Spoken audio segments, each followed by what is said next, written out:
2025-26 অর্থবছরের আগস্ট মাসের প্রথম 12 দিনে রেমিটেন্স এসেছে প্রায় $1 বিলিয়ন। স্থানীয় মুদ্রায় যা প্রায় 12,858 কোটি 80 লাখ টাকা। তিনি জানান, আগস্ট মাসের 12 দিনে $105 কোটি 40 লাখ রেমিটেন্স এসেছে।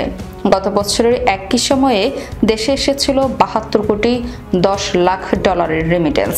এই হিসাবে চলতি বছর আলোচ্য সময়ের তুলনায় প্রায় 33 কোটি 30 লাখ বা 4063 কোটি টাকা বেশি এসেছে। আগস্টের 12 দিনের রেমিটেন্স আসার প্রবৃদ্ধি 34%। এর আগে 2025-26 অর্থবছর প্রথম মাস জুলাইয়ে দেশে আসে 247 কোটি 79 লাখ 10 হাজার রেমিটেন্স।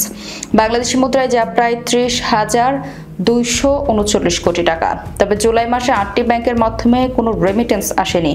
এর মধ্যে রয়েছে রাষ্ট্রায়ত্ত বাংলাদেশ ডেভেলপমেন্ট ব্যাংক ও রাজশাহী কৃষি উন্নয়ন ব্যাংক, বেসরকারি খাতে community bank, ICC Islami bank ও পদ্মা ব্যাংক এবং বিদেশি ব্যাংকের মধ্যে Habib bank, national bank of Pakistan ও স্টেট ব্যাংক অব ইন্ডিয়া।